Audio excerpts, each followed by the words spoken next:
Jadi kita dapat ilmu baru nih ya. Ada sedekah mentok, ada orang sudah mentok baru sedekah gitu ya.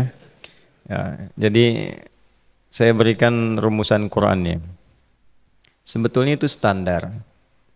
Yang paling standar di dalam ujian Allah kepada manusia supaya ada nilai rasa dalam diri kita bahwa kita itu punya Allah. Itu poin tertingginya.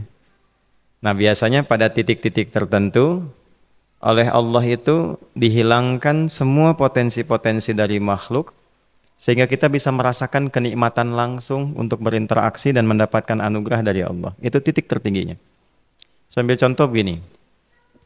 Nabi Zakaria itu yang paling viral di Al-Quran, salah satunya divonis oleh manusia tidak akan mungkin punya keturunan.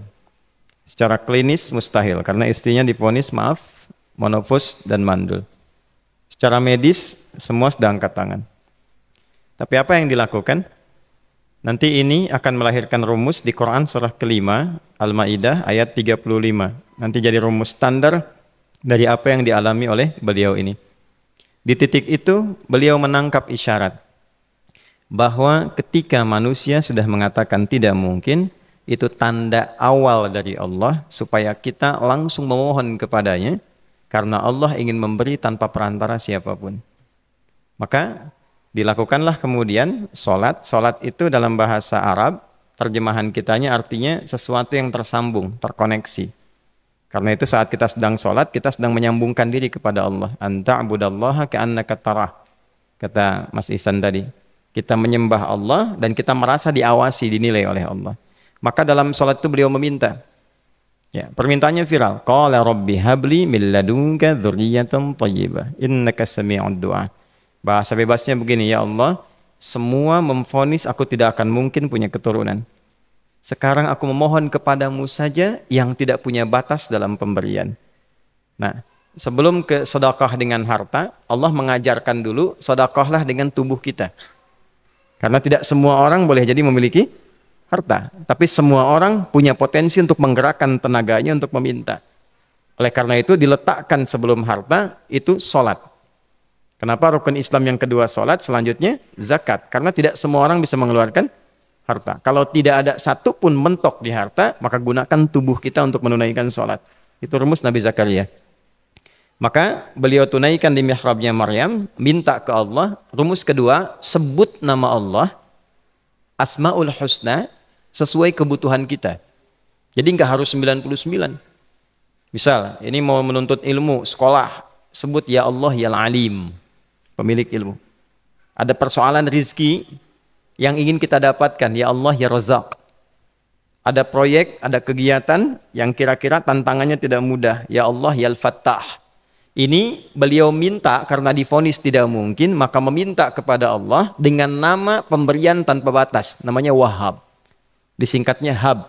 Rabbi habli, ya Allah yang tak punya batas dalam pemberian. Mereka memvonis aku punya batasan, maka mohon anugerahkan darimu saja.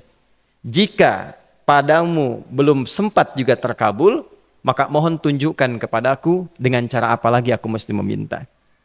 Maka dalam situasi mentok itulah kemudian turun langsung jawaban.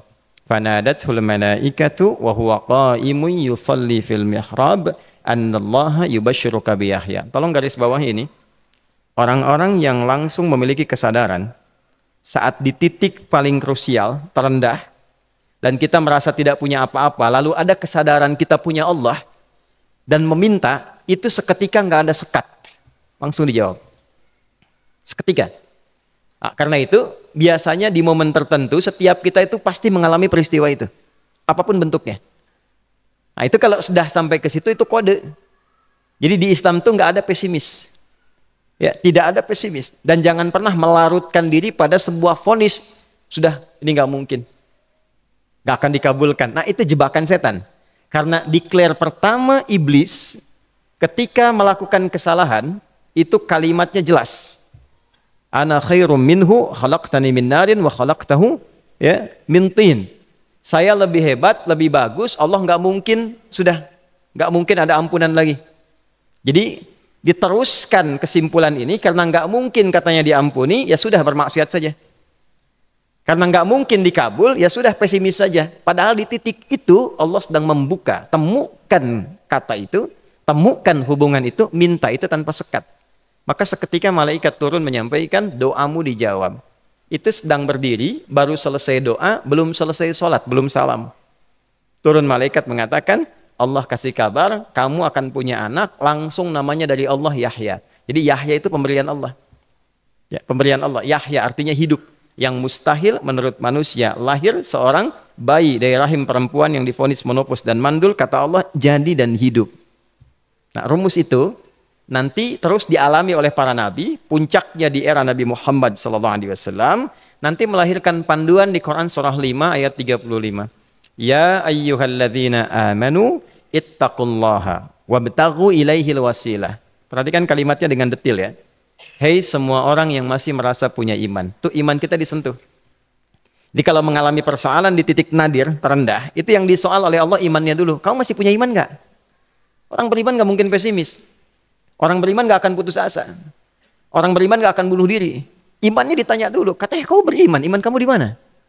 Kalau masih punya iman, kata Allah, ini ujian dari saya supaya kamu nyebut saya. Katanya ingin mendekat, kata Allah kan?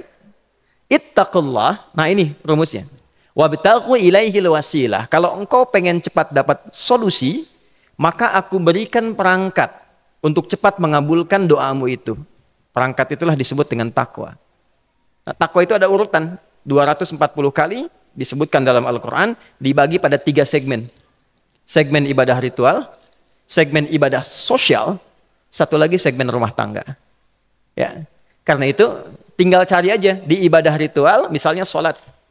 Bangun tahajud malam, minta sama Allah, dekatkan diri kita. Salah satu kasusnya Nabi Zakaria. Ya, itu poin yang pertama. Yang kedua nanti ada maliyah sosial, itu yang tadi dipraktekkan, sedekah dengan harta. Ya, tidak harus banyak, yang penting Allah minta apa, ikhtiarkan, nggak akan dilihat berapapun nilainya. Yang dilihat itu ada nggak kemampuan mengimplementasikan imannya, itu poinnya. Titik itu, ya. Yang ketiga nanti di keluarga. Urutan pertama orang tua. Kata Ibnu Abbas radhiyallahu taala anhuma, tidak ada satupun aku melihat amalan tertinggi yang menarik perhatian Allah untuk memberikan ampunan pada orang tobat atau mengabulkan doa dengan cepat kecuali berbakti pada orang tua. Dan kisahnya viral sekali di Al-Bukhari, 3 orang terjebak dalam gua, kemudian tertutup batu besar karena berteduh hujan, tapi tertutup batu besar. Lalu ketiganya mendorong, tidak pernah bisa mengeluarkan tenaga yang mampu mengeluarkan mereka dari batu itu. Gak bisa gerak. Satu di antara 3 orang ini mengusulkan, sudah, ini tanda dari Allah. Jangan gunakan kekuatan kita lagi, kita diminta menggunakan kekuatan yang Allah berikan. Coba kita cari amalan rumus takwa tadi.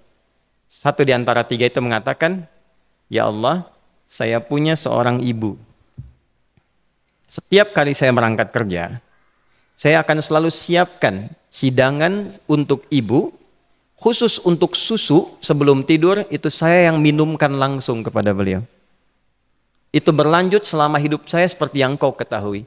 Satu kali, saya pulang dari kantor, dari pekerjaan, ibu saya sudah tertidur. Sementara susu belum diminum. Dan kami putuskan tidak ada yang berani menyentuh susu dan minuman makanan kecuali ibu terlebih dahulu.